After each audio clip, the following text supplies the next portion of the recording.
They sold colors that didn't exist, not neon knockoffs or rare pigments smuggled from a mine with a name you can't pronounce. These were shades with no place on any wheel, hues that your brain would try to translate and then just give up.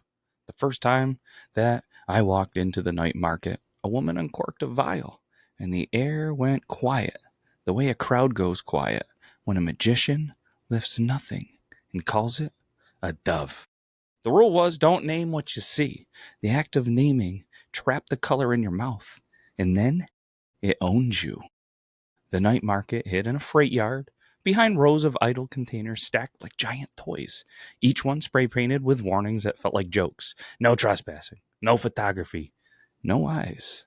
Someone had strung a zigzag of bare bulbs overhead, and beneath was, well, hundreds of tables offered impossible things, jars of borrowed echo, spoons that stirred recipes for bravery, seeds labeled rain that grows.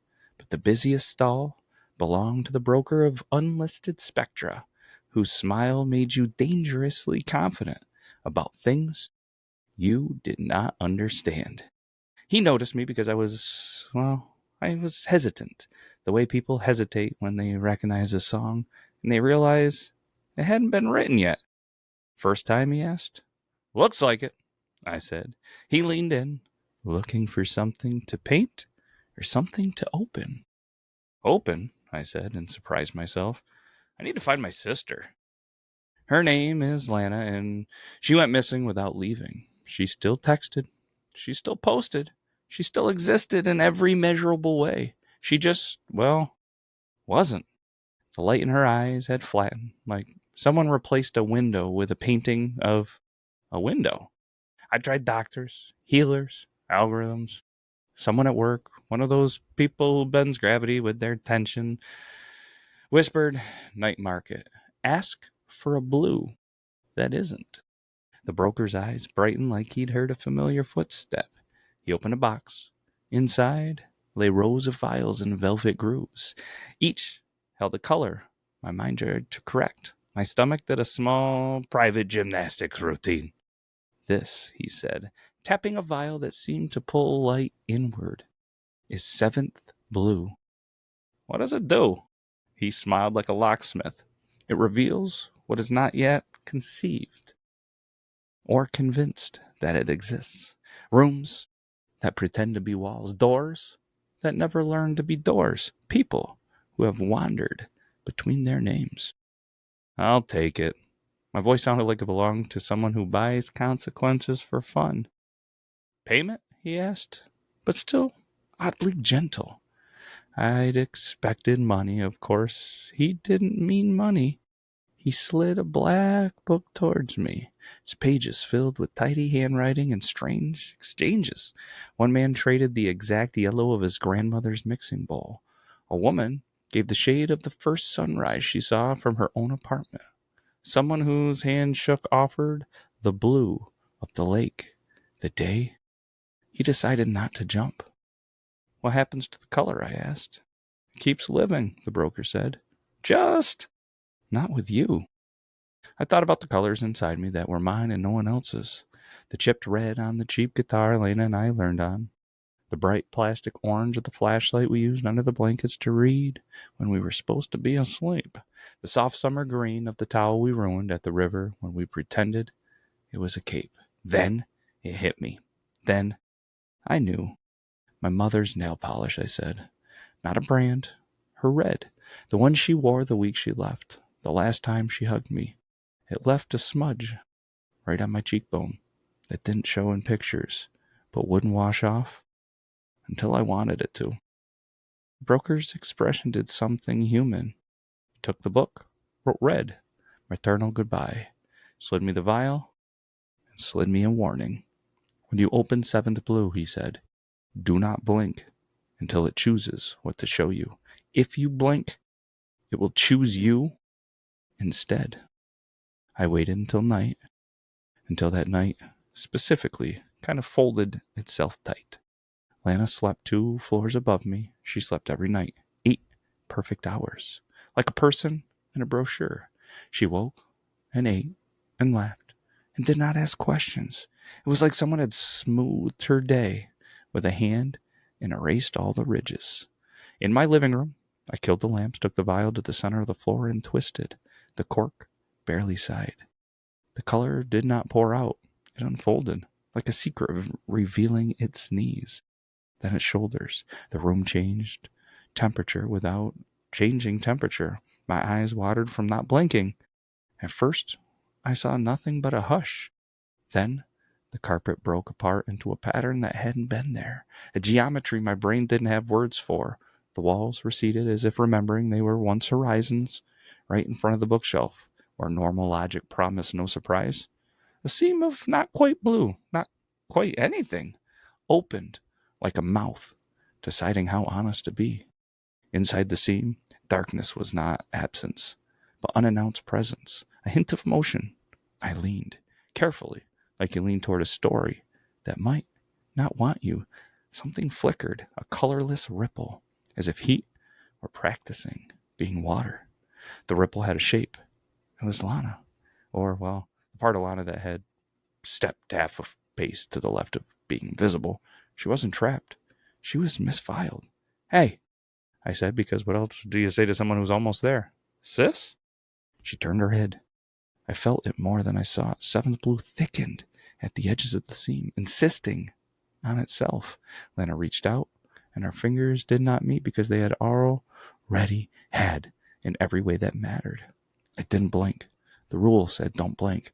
My eyes burned. Trickles ran down my cheeks. The wound of wanting to blink opened into religion. Come back, I whispered. Please.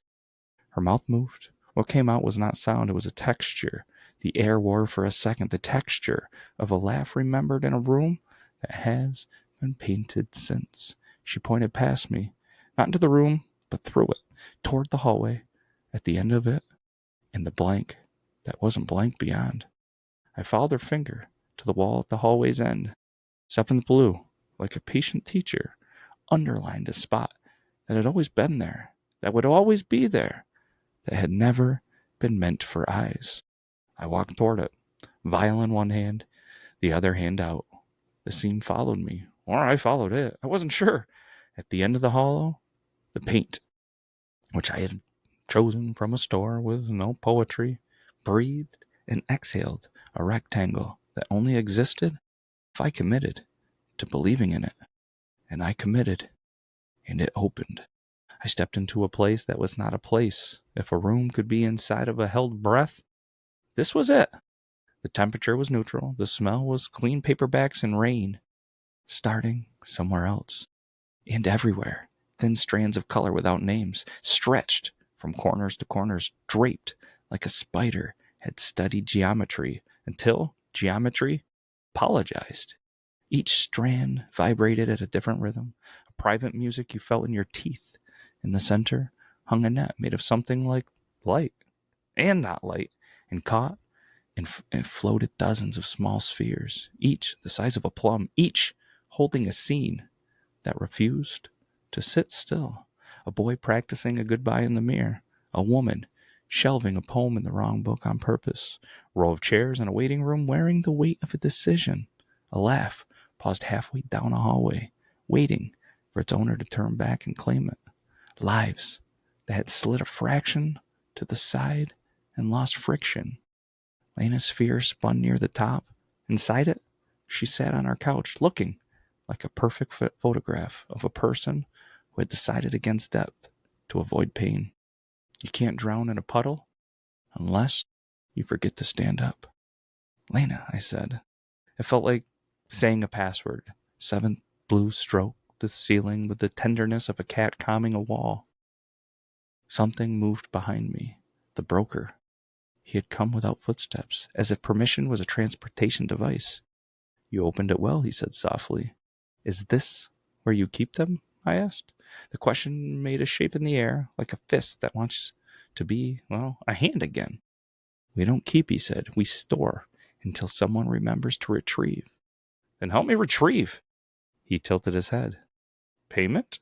I already gave you a red, I said, and heard the plea they always hear at the door of the thing you want most. Seventh blue charges separately. It's not mine. It belongs to what's missing. I looked up at Lana's sphere. I could reach it. If I broke the net. I could break the net. I used the color to cut it. I could cut it with a color if I had one strong enough to divide my life into before and after without slicing me in half. What do you want? I asked.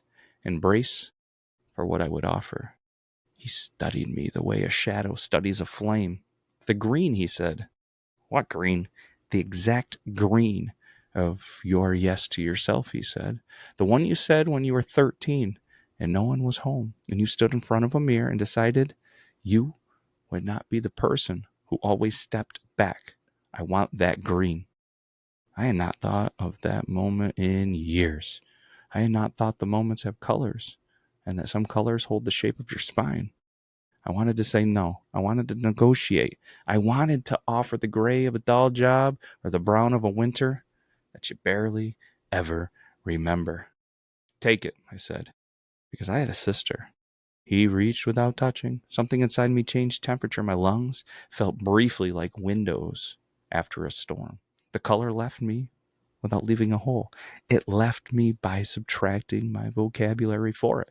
If you asked me afterward to describe resolve, I would have given you synonyms that lived in different houses. The broker nodded to the net. Seventh blue tightened its weave and then unmade it at one point exactly the size of my hand. I reached through, grabbed in a sphere, and it dissolved into a soft pressure around my fingers, like holding the middle of a sentence that wants to be spoken. Blink, the broker said. I blinked. The room returned, the hallway returned, the paint remembered itself, the living room exhaled. Lana stood in front of me, blinking like a person surfacing from a long, easy dream that turned out to be made of syrup. She looked down at her hands. Why are we holding a circle? She asked. And then the question cracked and spilled into a laugh that found its way to her eyes. We sat on the floor until the night loosened. I told her everything I could without naming a color by a name it didn't want. She listened the way people listen when stories brush the parts of them that metal detectors ignore. We cried a little in the way you cry when your face remembers, well, that it can. The next morning, the world was the same and slightly tilted. Red stop signs looked polite. Grass was still green, but somewhere inside me a very particular green had been moved to a museum I couldn't visit without paying admission. I did not yet understand. Days later, I went back to the freight yard. The bulbs were gone. The containers stared at me with corporate indifference. The night market had lifted itself and drifted. On the concrete where the broker's table had been, a single scrawl remained, written in something like chalk and not like chalk. When you lose a color, you gain a shape. When you gain a shape, learn to cast a shadow on purpose. I think about that when I look at Lana and see the depth behind her jokes again. I think about it when I face a mirror and my yes to myself feels less green and more outline, thinner, but not gone. You can trace a thing and still have a thing. Sometimes, late, the air in my living room hums with a hue I cannot mention. I do not open it, not because I'm afraid, because not every seam needs a hand right now. Some can remain the promise that they could be open, and let that promise be the light by which we find each other without breaking anything else. If you ever stumble into a place that sells what language hasn't caught yet, spend carefully. Remember that colors are not paint, they are contracts. And if you must trade a shade you can grow back by living. As for me, I'm saving up for a new yes. Not green this time. Something I haven't seen before. Something I won't name, even when it arrives. Because the best things don't start working until you stop trying to own them. And let them own you in the exact right amount. This has been another episode of Tales of the Beard. Hopefully you enjoyed as much as I have. We'll be back next week. Take care, everybody.